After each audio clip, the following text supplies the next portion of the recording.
विवेकानंद सुंदरे सच्चित सुख स्वरूपाय स्वामिने तापवादिने। গতকাল ছিল 23শে জানুয়ারি, স্বামী বিবেকানন্দের ভাবশিষ্য নেতাজি সুভাষচন্দ্রের পূর্ণ জন্মদিন। 1897 খ্রিস্টাব্দে 23শে জানুয়ারি তার কটকে জন্ম হয়।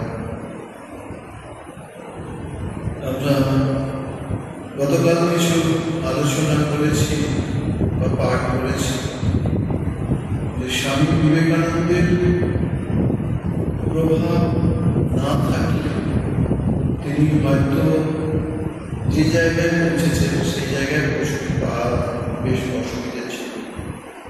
আমরা আলোচনায় দেখেছি যে রাজা মহারাজ স্বামী ব্রহ্মানন্দজি তখন পুরীতে নয়, উনি ছিলেন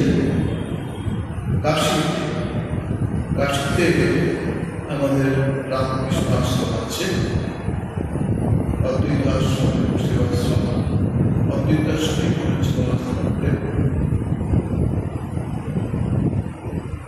তার সন্ন্যাস জীবনে খুব একটা ওনার সন্ন্যাস জীবন যেমন করতে ভেবেছিল, সেই জন্য ভারতবর্ষের বহু আগ্রায় নিয়েছি, এখানে জাতি দোষ ইত্যাদি তাকে পদক্ষেপ নিয়েছিল। তার মনে হয়েছিল যে এখনো বহু জায়গায় সংস্কারের প্রয়োজন। তো যেভাবেই হোক তিনি স্বামী ব্রহ্মানন্দ রামকৃষ্ণ মঠের প্রেসিডেন্ট, তিনি কাশীতে ঢাকাতে ওনার যে ছিল স্বামী নির্বাণানন্দ ছিল। সৌভাগ্যক্রমে মহারাজকে আমার প্রণাম করার সুযোগ হয়েছে, দর্শন করার সুযোগ হয়েছে। তিনি বলেছিলেন যে মহারাজ তাকে বিশ্ব সেবার কাছে জন্য বলেছিলেন। তো আমরা দেখি যে স্বামীজির বই পড়ে তিনি নিজেকে তৈরি করার সুযোগ পেয়েছিলেন। তিনি নিজেই বলতেন চরিত্র গঠনের জন্য রামকৃষ্ণ বিবেকানন্দের বই খুব প্রয়োজন। আমরা দেখছি আগের দিনে যেটুকু পড়া হয়েছে তাই বিবন্ধকরণের কয়েক বছর আগে সুভাষচন্দ্র চিঠিতে লিখছেন, শ্রীরামকৃষ্ণ স্বামী বিবেকানন্দ আমি যে কতদিনই তার ভাষায় করিয়া প্রকাশ করি। আমরা পরে এই সময় পাইতে পাঠ করার বলব যে নেতাজি ভীষণভাবে স্বামীজির পত্রাবলী পড়তেন। পত্রাবলী থেকে তিনি শক্তি অর্জন করেছেন। পত্রাবলী এবং ভারতীয় বিবেকানন্দ লেকচার্স তাকে ভীষণভাবে ইন্সপায়ার করেছেন। আমরা জানি তিনি এই যে নেতাজি সেই স্বামীজিকে ভালোবেসে ফেলার পেছনে শুদ্ধ জীবন ছিল, সুভাষচন্দ্রের শুদ্ধ জীবন ছিল। তিনি নরেন্দ্রনাথের মতো ওই ছোট থেকে ধ্যানে ভাষণ করেছিলেন, যার ফলে তার অসাধারণ স্মৃতিশক্তি ছিল। স্মৃতিশক্তি অসাধারণের ফলে জিনিসগুলো বুঝতে পারতাম। এটাও আমরা দেখছি যে আমরা যে সাধারণ জিনিসগুলো নিয়ে চর্চা করি, ভালোবাসি, থাকতে চাই, কিন্তু এগুলো কিন্তু একেবারেই ছোট থেকে আমাদের সুভাষচন্দ্র পছন্দ করতেন না। সবসময় সিরিয়াস জিনিস পছন্দ করতেন, সবসময় সিরিয়াস। তো তিনি বলছেন যে শ্রীরামকৃষ্ণ বিবেকানন্দের যে কত ঋণী তার ভাষায় কি করিয়া প্রকাশ করে। আজকে করছিলাম, হয়তো আশা করছিলাম যে আমাদের যারা রেকর্ড সেন্টারে তিনি সুযোগ পেলে গিয়ে ঠাকুরের কাছে বসে ধ্যানে আবার যখন বার্মা এসেছে সেখানে সিঙ্গাপুরে যেতেন, সিঙ্গাপুরের কথা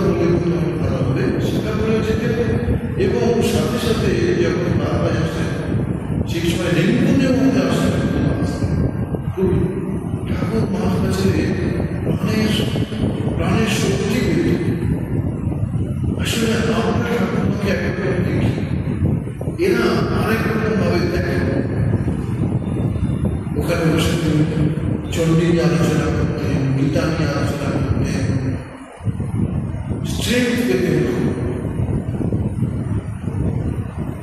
তাদের পূর্ণ প্রভাব আমার জীবনের উন্মেষ। নিবেদিতা তো আমি মনে করি যে রামকৃষ্ণ বিবেকানন্দের অখণ্ড ব্যক্তিত্বের দুই রূপ।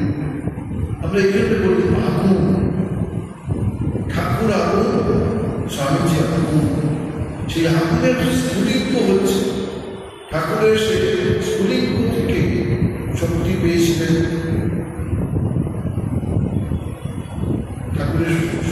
ঠাকুরের আগুন থেকে শক্তি পেয়েছিলেন কে?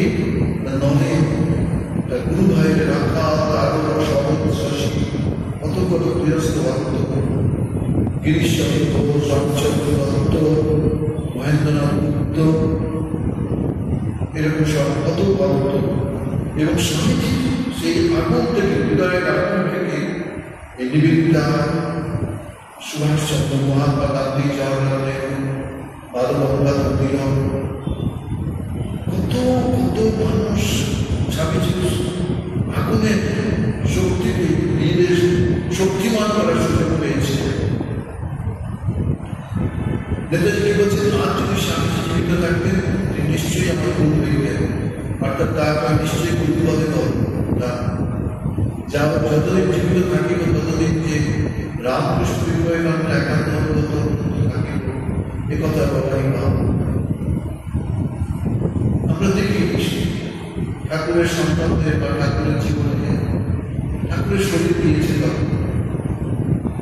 ঠাকুর শরীর দিয়েছে কয়েকটি বা হয়ে গেছে। হঠাৎ তার কাশপুত্তার বাড়িতে ঠাকুরের গুরুমাইরা দেখল ওই অন্ধকারে একটা আলো জ্যোতির্ময় কিনা দাঁড়িয়ে আছে। তার পরেরকেও দেখা গেল নরনের পরিষ্কার বিশ্বাস হল ঠাকুর শরীর ছিঁড়ে যান। এমনকি চাঁদের পাশে তারা কি একটা আলো দেখবে, সেটাতেও তাদের মনে হয়েছে যে ঠাকুর বিশ্বব্রহ্মাণ্ডে সরে যাননি। স্বামীজি এটাই ভাবনা ছিল যে সমগ্র অখণ্ড ভারতবর্ষের শ্রীরামকৃষ্ণ একত্রিত করতে পারে, একত্রিত করতে পারে তার চিন্তা, তার ভাবনা, দোষ।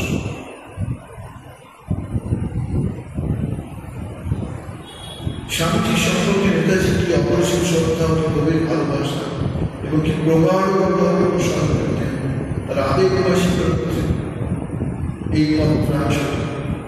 বাস্তবে স্বামীজির কথা ভাবতে বলতে লিখতে গেলে সুভাষচন্দ্র আত্মা হয়ে যেত। সত্যি তাই, বড় আনন্দ বুঝতে পারতেন। সুভাষচন্দ্র লিখেছেন এও একটি অসাধারণ শব্দ চয়ন, ত্যাগের ঈশা, কর্মে বিরাট, প্রেমে সীমান।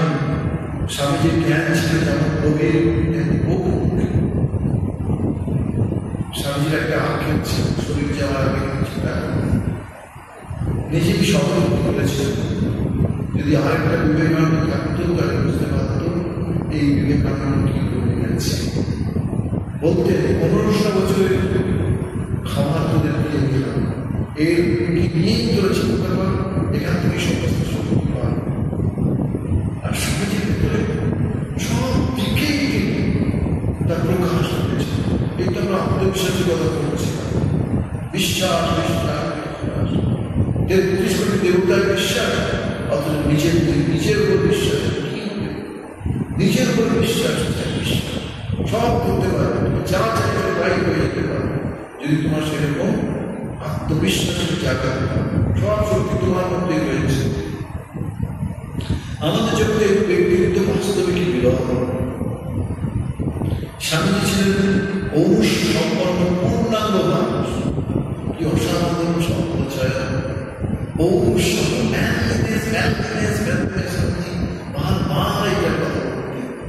মানুষের সবচেয়ে বড় ম্যানলিনেস।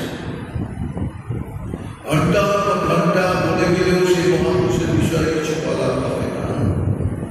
এমনি ছিলেন তিনি মহান, এমনি ছিল তার চরিত্র, যেমন মহান তেমনি জটিল, যেমন দেখতে যেরকম বলতেও পারে, সবাই থেকে উস্তাদ, তেমনি গান করতে পারে, তেমনি ভবিষ্যৎ বর্ণনা করতে পারে। সমস্ত দিকেই একটি অসাধারণ। আজ তিনি জীবিত থাকলে আপনার চরণে আশ্রয় নিতাম, ব্যক্তি বিবেকানন্দের সাক্ষাৎ না মিললেও সুভাষচন্দ্র আদর্শ বিবেকানন্দের কাছে নিজেকে উৎসর্গ করেছে। বস্তুত বিবেকানন্দ কোনো ব্যক্তি নয়, এটা আমরাও বলি। স্বামীজি কোনো ব্যক্তি নয়, স্বামীজি একটা ভাবধারার মূল কেন্দ্র, হচ্ছে একটা আদর্শ আইডিয়া, একটি প্রেরণা, লক্ষ কোটি ভারতবাসীর আশা আকাঙ্ক্ষা আর সাধনার মুক্ত প্রতীক। এই যেমন ভাবে নেতাজি ভেবেছেন, স্বামীজিও ঠিক সেরকম ভাবছেন। ঠাকুরের সঙ্গে পৃথিবীতে যত সাধনা হয়েছে, যত উপলব্ধি হয়েছে, তার প্রতিমূর্তি হলে কে? ন্যায় শ্রী রামকৃষ্ণ। 5000 বছরের আধ্যাত্মিক সাধনার মুক্ত প্রতীক এই শ্রী রামকৃষ্ণ। সুভাষচন্দ্র যেখানে নিজেকে উৎসর্গ করেন, সেখানে সামগ্রিকভাবেই করেন। কি বলছেন? Where I surrender, I do so with all my heart. জীবনের প্রান্তে লগ্নে যখন বিশ্ব সুভাষচন্দ্র জগতে এক বিশ্ব মানুষ করেছে, তিনি অসহ্য মানসিক অশান্তি সে শক্তি তাই দেখতে একটা করে বছর এগিয়ে যাচ্ছে। এটি মানুষ আরো তারা তাকে নানাভাবে সাহায্য করেছে তার ব্যক্তিত্বের বিকাশের জন্য। কিন্তু সেই ভাবনা পান যেমনভাবে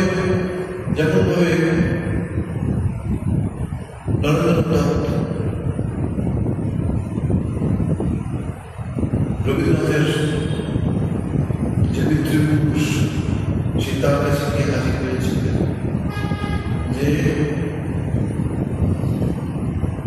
আপনি কি ঈশ্বর দর্শন করেছিলেন? তিনি তাকে সেই শান্তি দিতে পারেন। শ্রীরামকৃষ্ণের কাছে এসে সেই শান্তি পেয়েছে। কোনো পথ খুঁজে পাচ্ছে না, তখন অপ্রত্যাশিত তার জন্য বিবেকানন্দের নাটকীয় অনুপ্রবেশ। আত্মজীবনী লিখছেন, বিবেকানন্দ এন্টার্ড মাই লাইফ। এটা কিন্তু আমার মনে একটা চিঠিটা তিনি লিখেছেন যে এই চিঠি পড়লে তার ভেতরে আমি প্রবেশ করে যাব, তার ভেতরে আমি প্রবেশ করে যাব। বাস্তবে ঠাকুর দলের পিছু বেরিয়ে গিয়েছিলেন, দলের মধ্যে প্রবেশ করেছেন, দলেরটা বহুবার বলেছেন, অন্যেরাও বলেছেন, ঠাকুর নিজে বলেছেন, কি ইংরেজি বলছিস, আমি ঢুকেই গেলাম। ইতিপূর্বে প্রধান শিক্ষক বেদমাধব দাস বালক সুভাষচন্দ্রের প্রকৃতিতে কাব্য সৌন্দর্য চেতনা আদর্শবাদ নীতিপন্থী জাগরণ করে দিয়েছিলেন। জীবনে এক নতুন প্রেরণা দিয়েছিলেন এই বিষয়ে তিনি বারবার প্রকাশ করেছেন। তার সাথীরা নেতাজি যারা বাল্যবন্ধন তারাও নেতাজির কাছে শুনেছিলেন এবং তারা একথা বলেছিলেন। তারাও কিন্তু নেতাজির পূর্বে ইউনাইটেড হয়েছে, তাদের মধ্যে যেন শক্তি অল্প বিস্তরে সে উপস্থিত হয়েছিল। তিনি এমন কোনো আদর্শের সন্ধান পেতে পারেন যারা বিক্রি করে সমস্ত জীবনটা করে তোলা যায়, যে সমগ্র সত্তাকে প্রভাবিত করতে পারে। এদিকে মানসিক দ্বন্দ্বে দত্তরাবিদ্য অভিজ্ঞতা ক্রমেই তাকে সংযুক্ত করে তুলেছে।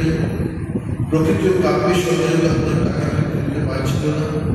জীবনের মূল উদ্দেশ্যকে কেন্দ্র করে এক গভীরতর জিজ্ঞাসা তখন তার অন্তর্জগতের সূচনা করেছে তীব্রতম। গতকাল বলছি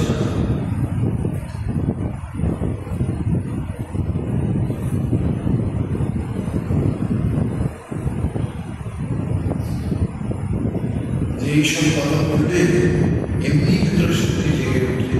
কি ভারত আবার জড়ের শক্তিতে নয়, চৈতন্যের শক্তিতে, বিনাশের বিজয় পতাকা লইয়া নয়, শান্তি ও প্রেমের পতাকা লইয়া সন্ন্যাসী বৈদিক দেশ অর্থের শক্তিতে নয়, ভিক্ষাপাত্রের শক্তি। আগামী 50 বছরের মধ্যে ধর্মীয় ধর্মপথায় আমাদের পারাস্ত হতে পারবে না। অন্য অপেক্ষা দেবতায় কয়েক বছর ভূমিতে কোনো ক্ষতি নাই। অন্যান্য দেবতারা ঘুমাই দিয়েছে, তোমার সজাতি এই দেবতাই একমাত্র চাকরি। সর্বত্র তার হস্ত, সর্বত্র তার কর্ণ, সকল স্থান ব্যাপী আছে।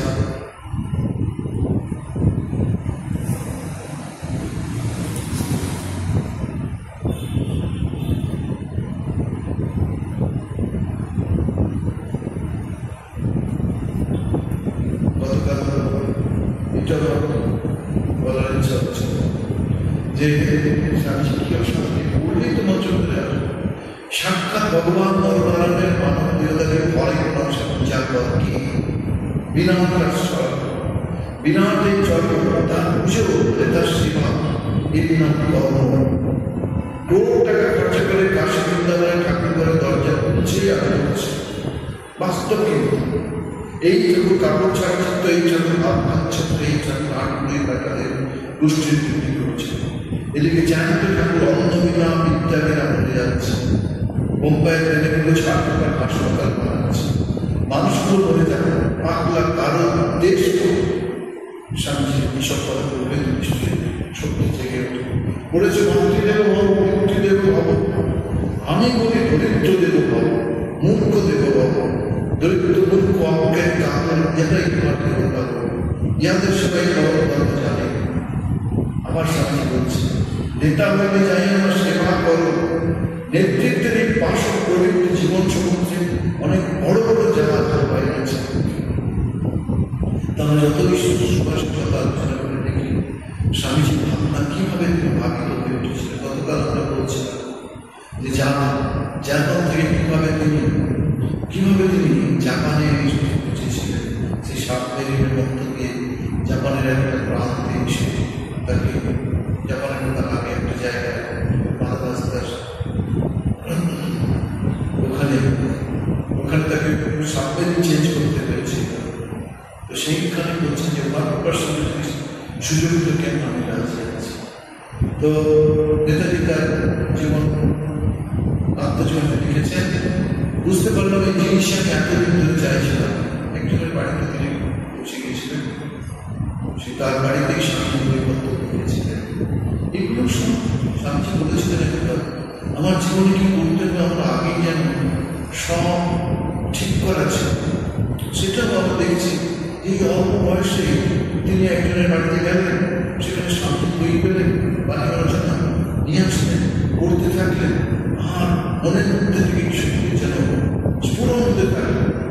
সত্যি স্বামী বাণী তো অসাধারণ, বহু জন হৃদয়, বহু জন সুখায়, আত্মা নমস্কার জগৎ হৃদয়, নিজের মুক্তি জগতের পরিণতি তোমার আদর্শ। জগৎ ঘুরে খান্না হয়ে যাচ্ছে, তোমার কি উদ্দেশ্য আছে? করতে করতে আমার হৃদয় আছে দিনের পর দিন কেটে যেতে থাকে। আমি তার বই নিয়ে তন্ময় হয়ে রইলাম। বিবেকানন্দের প্রভাব আমার জীবনে আমূল পরিবর্তন হয়ে দিল। তার মধ্যে আমার মনে অসংখ্য জিজ্ঞাসার সহজ সমাধান খুঁজে পেয়েছিলাম। যে আদর্শকে পাওয়ার নেশা যৌবনের মধ্যে সে সুখাসকে উৎপান্ত করে তুলেছিল, সেই আদর্শের সন্ধান দিলেন বিবেকানন্দ। এক করুণ প্রাণ যেন বিরাট আবিষ্কার, বিভ্রান্ত সুভাষের সামনে পৌঁছে উঠল ভারতের বিরাট প্রাণ পুরুষের বজ্রবাণী। কি এটা আমরা বলি, কিন্তু এটা সত্যি আছে। Arise, awake and stop not. Goal is reached, till the goal is reached. তারপরে আমার সামনে সেই দীপ্ত বলিষ্ঠ ঘোষণা, I am existence absolute, knowledge absolute, please absolute, and I am right. এই যে জায়গাটা I am existence absolute, knowledge absolute, কখনো পড়েছি যে আমেরিকায় একটা সমাজে স্বামীজি যখন এই শব্দগুলো উচ্চারণ করতেন তখন সকলের মধ্যে একটা শক্তি প্রকাশ করে। স্বামীজি পারতেন আমার ট্রান্সমিট করতে এই যে ৭,০০০ মানুষের মন্ত্রমুগ্ধ মতো অভিভূত করে দিলেন। এই সকলে বললে হবে না, এটা বিশেষ শক্তির আধার, বিশেষ শক্তির আধার। ওইদিন আমি একটু আমাকে বলেছিলেন মহারাজ এই অনেক মন্ত্রতন্ত্র সব কিন্তু এই সব সোশ্যাল নেটওয়ার্কে চলে আসছে, কিন্তু ভয়ঙ্কর ক্ষতিকর। আপনি কি বলবো, আমি বললাম সব মন্ত্রে বইয়ের মধ্যে লেখা আছে, কিন্তু ব্যাপারটা হচ্ছে অগ্নি থেকে প্রদীপ জ্বালতে হবে। সেই প্রদীপ থেকে প্রদীপ, অগ্নির প্রদীপ থেকে আরেকটা প্রদীপ দূর জ্বালিয়ে দেন, তখন তাদের বিশ্বাস আসে, তখন তাদের শ্রদ্ধা আসে, তখন তাদের মন পাওয়া।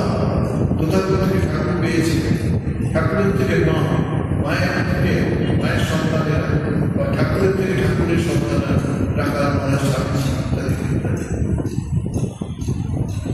জমাট অন্ধকার ভেদ করে যেমন কাজ চলছে একটি তেজময় আলো, যার বিরুদ্ধে প্রযুক্ত বিরুদ্ধ পাপিকালের এক মহাসৈনিকের মানুষ যুবপুরুষের হস্তকৃত দীপাবলির আলোর আশীর্বাদে ভবিষ্যতের দেশের নায়কের আন্তর্ঘনিষ্ঠ নিমেষের আমরা যখন নেতাজি সুভাষচন্দ্রের করে মনে হয় এখন দেখতে গেছিলাম স্কুলের সময় বোধহয় অ্যাবসেন্ট হয়ে গেছিলাম, তাতে পানিশমেন্ট পেয়েও পেয়েছি। কিন্তু যখন সেই সিনেমার মধ্যে যখন অংশগুলো করা যায় যে আমাদের স্বদেশ মন্ত্র কি অসাধারণ, একটু আনন্দ তৈরি হলে শুনতে পারে কি বলছেন, এ ভারত এই পরাণ ব্যক্তি এই দাস বরদা এই গৃহীত জঘন্য নিষ্ঠুরতার সাথে তুমি বীরপুত্র স্বাধীনতা লাভ করবে।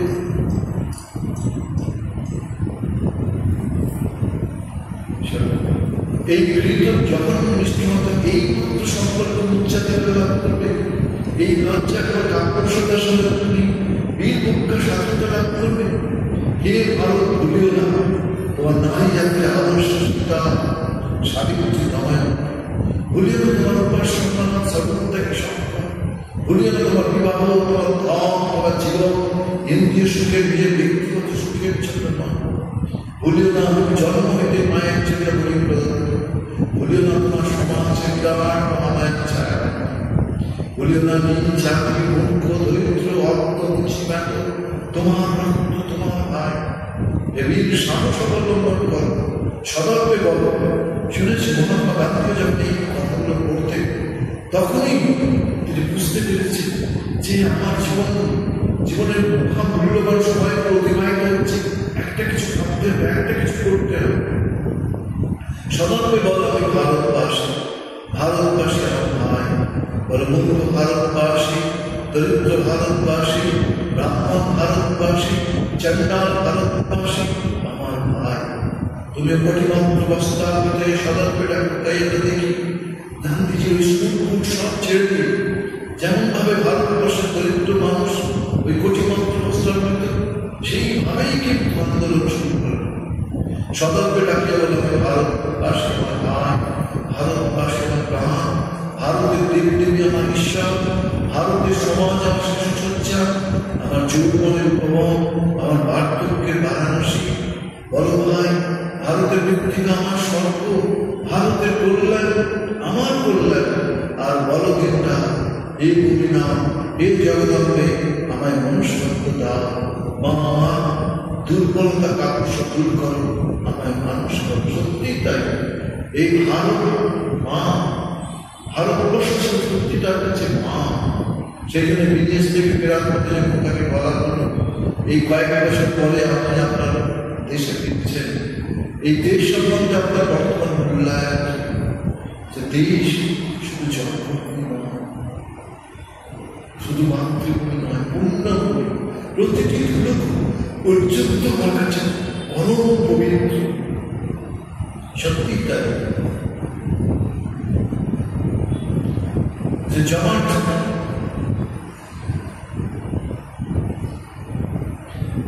অন্ধকার ভেতরে কাম চলছে তেজময় অনুষ্ঠান, যার পবিত্রের ভাবার অবিকারের এক মহাসৈনিকের মানুষ জীবন্ত যুবপুরুষের হস্তকৃত দীপাবলির আলো আশীর্বাদে ভবিষ্যতের দেশ নায়ক।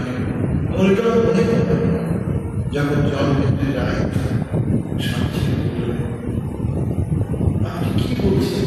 আপনার কাছে পত্র নেই, ধর্মমশাই একটা প্রতিদিন আমি আপনার চিঠি লিখে দিচ্ছি।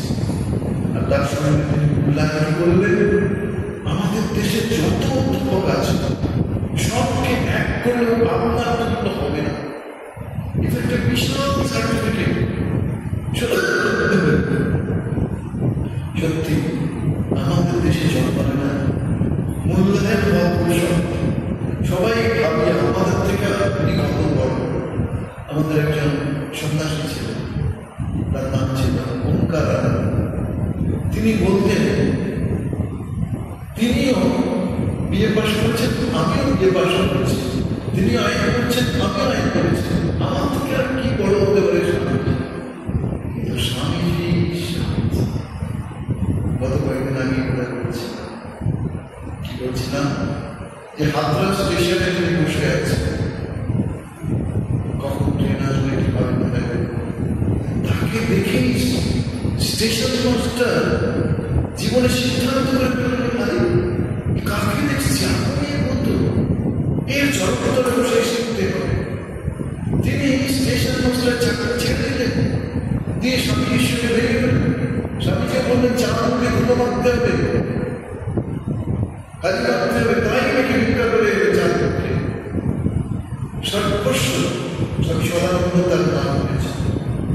স্বামীজি কত ঘটনা বলছি, ট্রেনে যাচ্ছি আমি, দেখলাম একজন ধনী মানুষ পেয়েছে, কত রকম খাচ্ছে,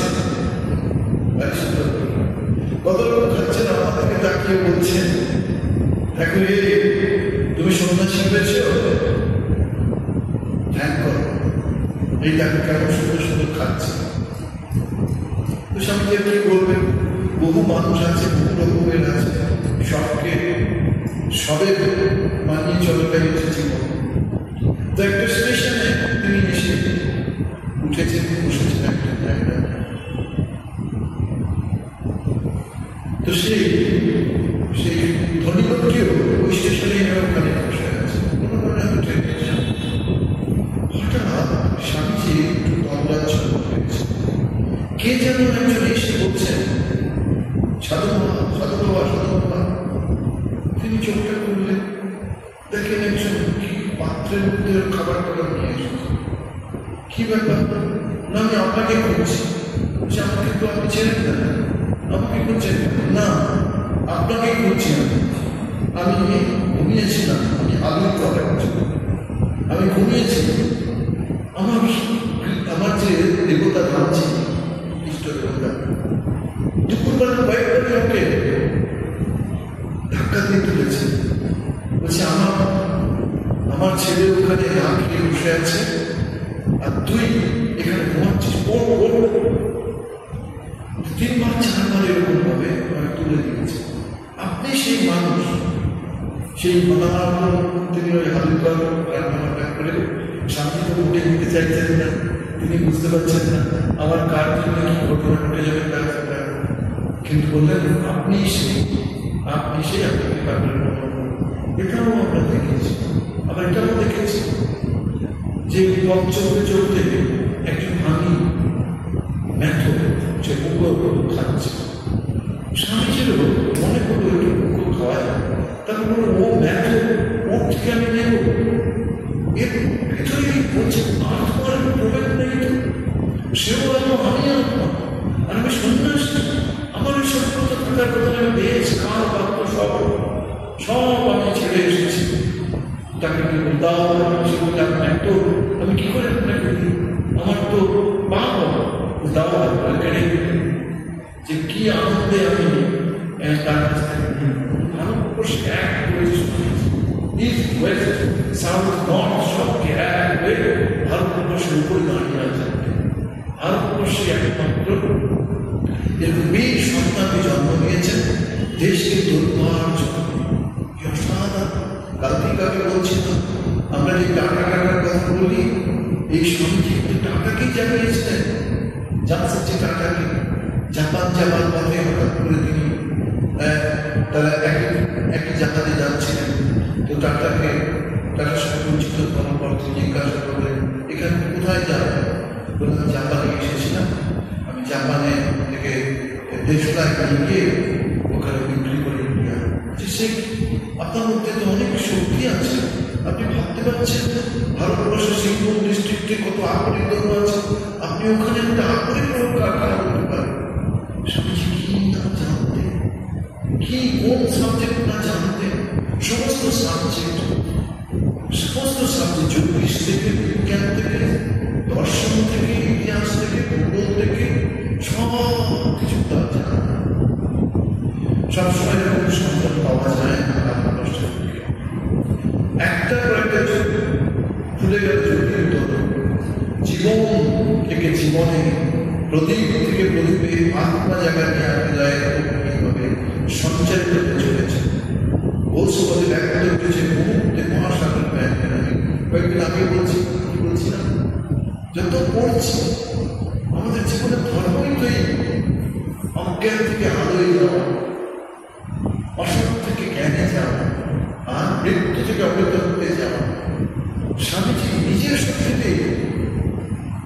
শক্তিতে আমেরিকায় কি পরিচিতি লাভ করেছে ভাবতে পারা যায়। যেদিন স্বামীজি ধর্ম মহাসভায় ওই কথা বললেন, পার্লামেন্টে যে ছোট্ট 2-3 মিনিটের বক্তৃতা, দেখা গেল রাস্তায় রাস্তায় স্বামীজির ছবি, কাগজে স্বামীজির বর্ণনা। স্বামীজি অত্যন্ত পপুলার মানুষ হয়ে গেল। সেদিন আমরা কি দেখছি, রাত্রিবেলা স্বামীজি ঘুমাতে পারছেন, যে বিছানায় তাকে শুতে দিয়েছে তুলোর বিছানা, বালকের নরম বিছানা, আর তিনি কাঁদছেন আর বলছেন, মা আমার দেশে কত মানুষ অনাহারে অর্থাকালে জীবনযাপন করছে, তাদেরকে ওঠার কোনো রাস্তা নেই, তারা গরিব হয়ে জন্মেছে বলে কিন্তু কার গরিব থাকবে। আমাদের দেশের মেয়েরা এরকম ভাবে তারা জন্মের পর সন্তান প্রসব করে যাবে, তাদেরকে কোনো শিক্ষা করতে পারে না, মানুষের কোনো ব্যক্তিত্বের বিকাশ হতে পারে না। এই কাঁদছেন, কেঁদেছেন, কত চোখের জল যারা দেখেছি বর্ণামন্ত্রে রেলিং ধরে কাঁদছে। কি করে মানুষকে যাতায়াত দেয়, কি করে মানুষকে পাবে? তো সেই মানুষকে যদি আমরা সম্মান না করি, সেই মানুষের পাওয়ার থেকে যদি পাওয়ার না নিই, কি বলছেন,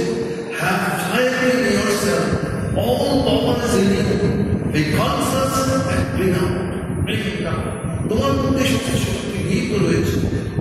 শক্তি তুমি বিশ্বাস করো, যা করার চেষ্টা করো,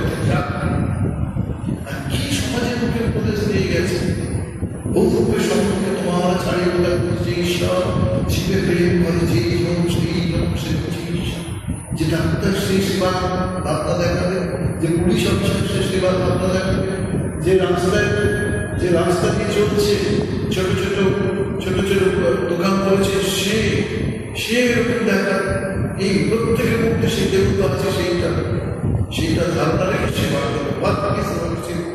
আর কি তার ভাবনা? Religion is realization and making a character building education আমি চাইছি। এই স্বামীজি বলতে পারে। অনেকে ভাবে ঠাকুরকে পড়লেই যথেষ্ট, মা পড়লেই যথেষ্ট, কিন্তু স্বামীজিকে না পড়লে ভেতরে শক্তি জাগবে না। স্বামীজি কি বলছেন হিমালয়ের মধ্যে যাচ্ছেন, ওই দুটো দিকে তা দেখছেন একটা সন্ন্যাসী ধ্যান করতে বসে চলছে। স্বামীজি কথা বেশ তাদের কামড় লাগিয়ে দিয়ে এখন শিলায় রজগুণ দরকার, রজগুণ হয়ে গেল। স্বামীজির ভাবনায় আমাদের দেশে রজগুণ চায়, রজগুণ হলে সব শক্তির বিকাশ করবে।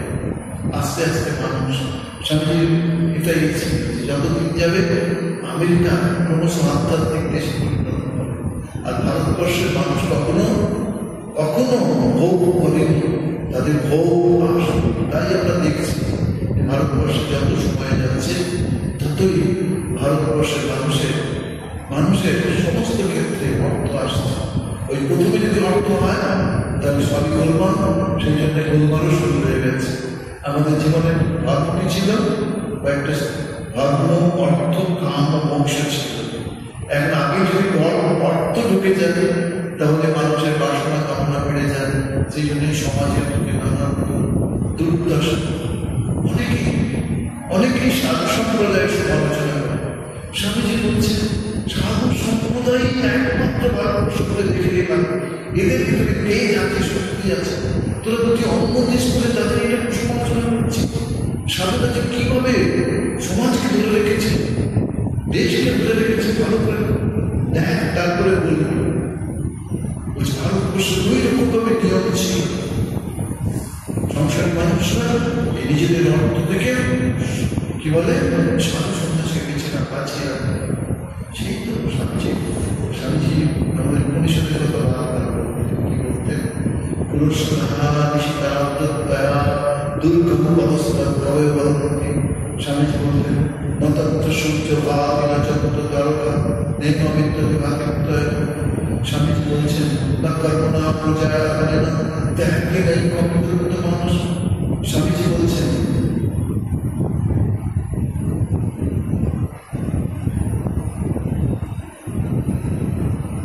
আমেরিকাতে বলছেন গতকাল কথা বলছিল যে বহু সময়ে সবসময় সম্পদ পাওয়া যায় না। স্বামীজি জীবনের 20% পাওয়া যায়, বা 80% অতিথির পর চলে গেছে, কিন্তু কখনোই নিজের কথা বলতেন না, যেটুকু শোনা যেত। বলছে একটা জায়গায় ইংল্যান্ডের অনেক জায়গায় স্বামীজিকে খুব অপমান করছে, আর দেশমন্ত্রীরা অপমান স্বামী কখনোই সহ্য করতে পারতেন। আমেরিকায় এক জায়গায় অনেকে অল্প বিদ্যা প্রয়োগ করে থাকে, ভারতবর্ষকে জানে না, হচ্ছে না, ভারতবর্ষের সমালোচনা করে।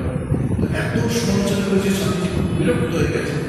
সেই বিরক্ত থেকে তিনি উত্তর দিচ্ছে, আপনারা যেভাবে আমাকে, আমার দেশকে, আমাদের নিন্দে ঠাট্টা করছেন, এর একটাই উত্তর আমি দিতে পারি। সেই উত্তরটা আর কিছু না, সেই উত্তরটা হলো ভারত মহাসাগরের যত নিচে কাদা আছে সব তুলে যদি আপনাদের উদ্দেশ্যে মারা হয় তাহলেও যথেষ্ট হবে না। সত্যি তাই। ইংল্যান্ড কিরকম ভাবে আমাদের শোষণ করেছে, কিভাবে অত্যাচার করেছে, কিভাবে সমস্ত সম্পদ উঠে নিয়ে গিয়েছে। এই স্বামীজি বলতেন তোরা এই নম্র বেড়ে গেছে, তোদের এখন শক্তি জানাতে হবে, শক্তি শক্তি শক্তির উপাসনা করতে হবে। সেই জন্য যারা স্বাধীনতা সংগ্রামী তারা মা কালী চিন্তা করতেন, মা কালীর ত্যাগ করতেন, সঙ্গে সঙ্গে তারা ঠাকুরের বইও পড়তেন, গীতাও পড়তেন, যজ্ঞও করতেন, আবার স্বামীজি বইও পড়তেন। যারাই পড়তেন তাদের মধ্যে সেই শক্তি প্রকাশ করতেন। আলোচনা বড় হয়েছে,